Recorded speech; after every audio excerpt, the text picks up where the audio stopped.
Hello, and thank you for taking the time to join me today as I share my thoughts and our readings for the sixth Sunday after Pentecost. I want to start with our New Testament reading in Paul's letter to the Colossians. There's a lot of information here, and we don't have time to go in depth on all of it. But I do want to point out on verse 26 and 27, the word mystery is used there. And that word mystery means spiritual knowledge. That's what it's referring to. So spiritual knowledge has been given to those who have faith in Christ. And we also want to keep in mind that we're at a time when the citizens here that we're talking about and that are under Roman control. Everything Rome. It's all Rome, Rome, Rome. And that is what they've been brought up in and used to. So the reason for the letter is that Paul has received word about false teachings and practices. And as with all the churches during this time, they reside in the empire that views Rome as the head of all things. The emperor might even be looked at as a godhead. Paul writes to the Colossians to remind them that Christ is at the center of all things, especially their faith. In verse 2, we learn that the Colossians have a tendency to worship angels and other objects. Paul is telling us that Christ is at the center of our faith. And if we can understand the nature and mission of Christ, who Christ was and is, and what Christ came to do for us, that understanding will give us a firm footing to deal with problems, whether it's their problems or our problems. Paul gives us 12 bullet points to help show how Christ is the head of all, so they can see it is not Rome, but it is Christ who is the head.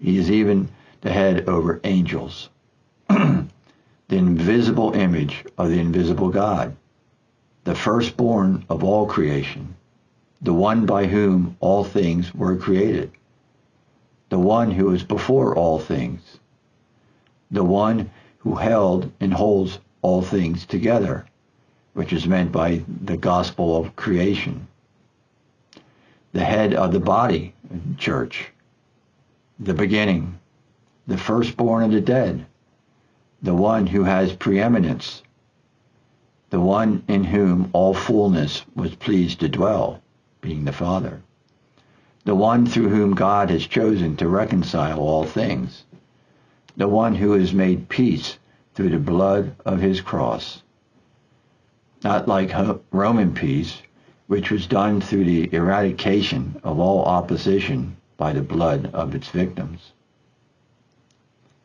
Christ is above the angels, Rome, and Caesar. In summary, we need to embrace our identity in Christ as more crucial than family, race, ethnicity, class, and nationality.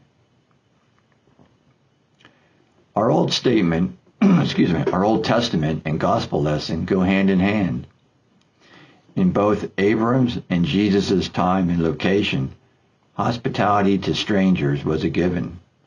Hosts were expected to provide food, shelter, amenities, and protection to traveling strangers. In the heat of the day, we find Abraham goes about things eagerly and enthusiastically, not knowing for sure who these guests are or how they happen to find him. But when they ask about Sarah by name, he realizes that these are no ordinary visitors, but are heavenly emissaries, since because they had no way of knowing her name, because it was never mentioned. In verses 19 and 22, it makes it clear that one of the three is Yahweh and the other two are angels. In the New Testament, Jesus will emphasize the importance of hospitality on several occasions. In Matthew, he emphasizes the importance of hospitality to those in need, those who are hungry, thirsty, a stranger, naked, sick, or in prison. and warns that failure to show hospitality will have eternal consequences. And we had the familiar story of the Good Samaritan. And Peter tells us to be hospitable to one another without grumbling, which is what Abraham did. In Luke 7, Jesus criticizes Simon the Pharisee for not following proper hospitality protocol. In our gospel lesson, the problem with Martha is not her serving, but rather that she is worried and distracted. Martha's distraction and worry leave no room for the most important aspect of hospitality, gracious attention to the guest. Her worry and distraction prevent her from being truly present with Jesus.